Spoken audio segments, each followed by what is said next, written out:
watching Morning at NTV.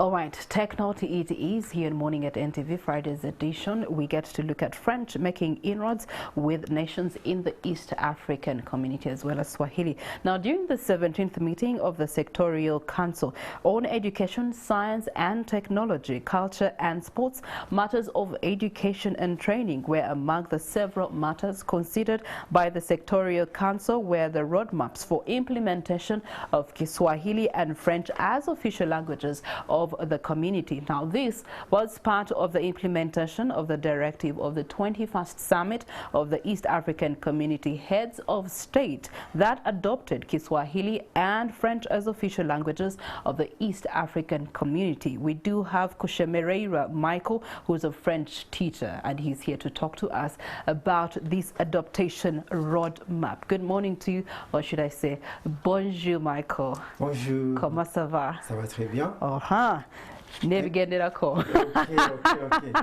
Thank you for hosting me today. Yes. Like I said, my name is Kushemereira Michael. Could you say that in French? Ok, Yeah. Je m'appelle Michel Kushemereira. Je suis professeur de français à Navsunsa Girls School. Have you understood? Yes. Yeah, his name is Michael. He's a professor at a girls' school, teaches French at a girls' school. Teacher Yeah, French at Navsunsa Girls School. So I teach French language. That is our national curriculum, of course. But I also teach the international curriculum as well. Okay. Like IGCSE, that is the Cambridge. Yes. I also teach IB, International Baccalaureate. I also do teach DELF. DELF is an international program from France, Paris, through Alliance Française. I think you've heard about Alliance Française. Alliance Française at the National Theatre. Yes. Okay, so let's talk about the integration of French as an East African official language. That must be pride for you. So I want to understand from you, what is the progress of this roadmap integration?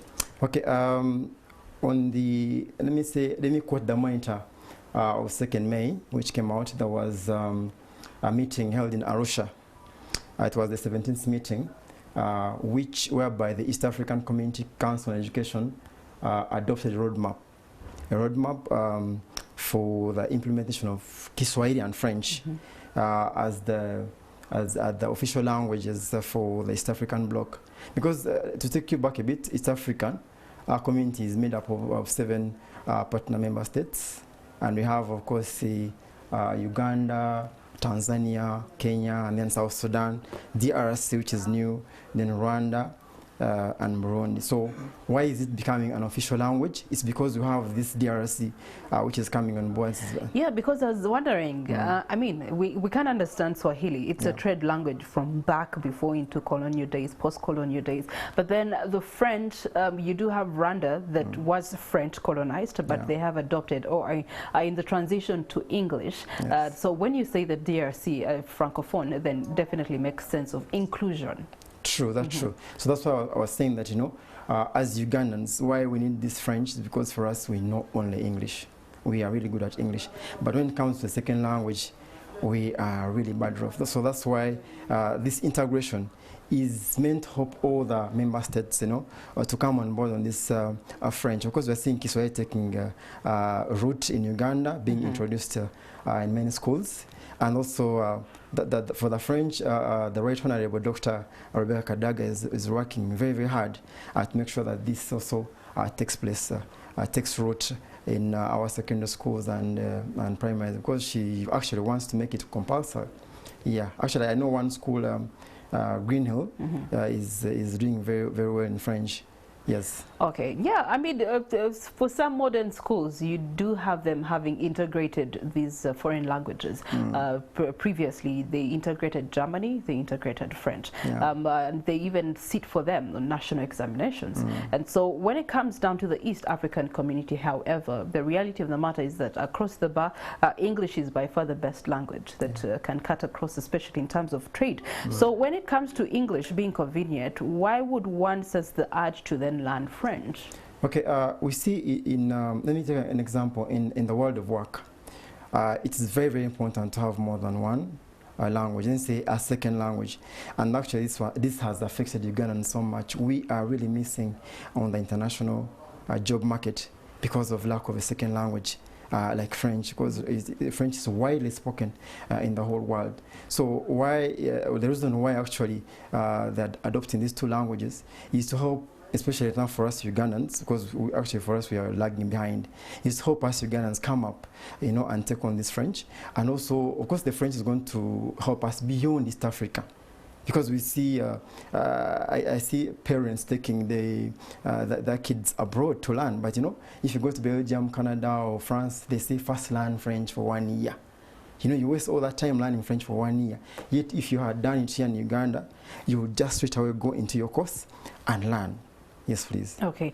All right. So the bigger question is feasibility of this roadmap, because the systems that we have in society and the kind of levels that we have in our education system, what is the feasibility of this roadmap becoming a reality for Ugandans? The feasibility is going to become a reality because I trust the Right Honorable Dr. Rebecca Kadaga.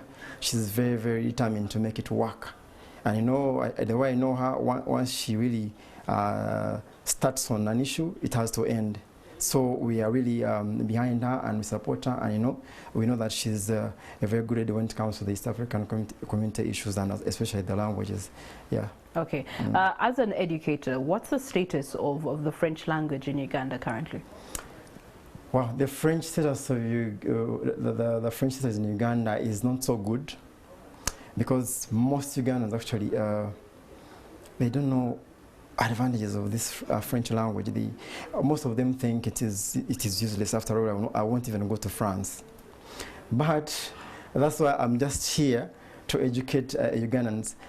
Take for instance. So what are the advantages of one having that language, not just spoken but written and credited? Now I'm going to give you an example of what I'm doing at school. For instance, at school there's this course I told you, which is called DELF course. DELF means Diplôme d'études en langue française. Diplôme d'études en langue française. Have you understood that one?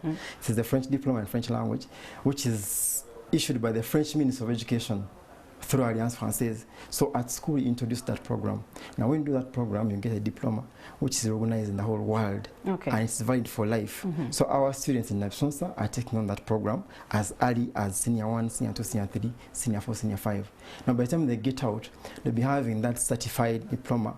Once they attach it on their papers, after a degree, no one can compete with them actually. They'll outcompete others because they'll be equipped with a language, a second language, which others do not have. So I'm here to educate Ugandans that French is very wonderful, especially the scientists. UN is looking for so many doctors.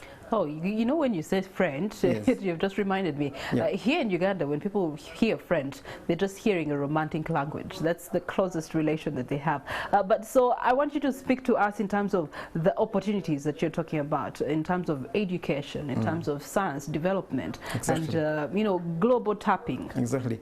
Of course, we all go to school to later on gain employment. Yeah. So to the scientists especially, scientists right now in HSC you can't do French because of the way the combinations are designed.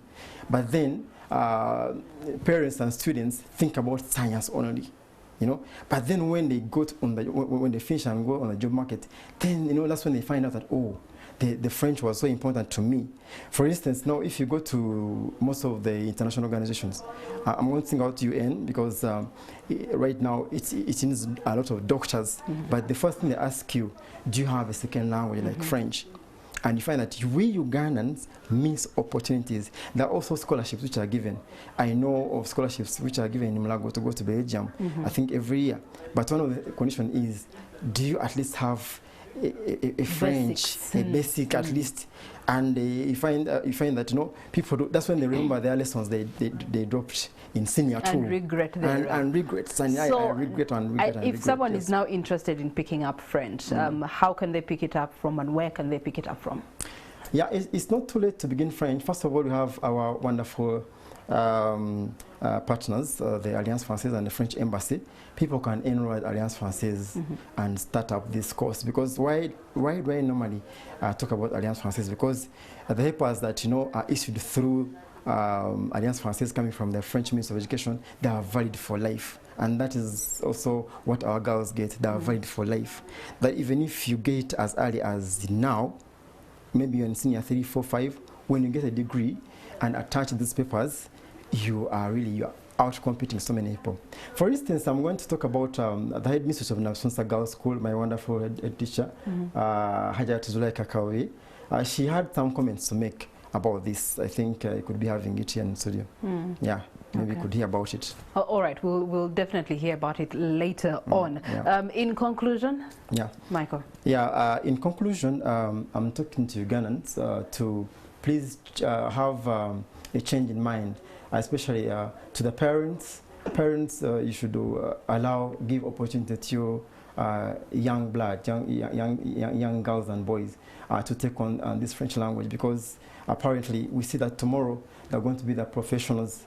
We are having integration of the East African community, and most of us are going to be expiring, and this young generation are going to be professionals tomorrow. So we don't want them to regret, like some of us are regretting not to have taken French, because apparently we are seeing that DRC is very huge. We have Burundi, we have Rwanda, so I mean it's important. And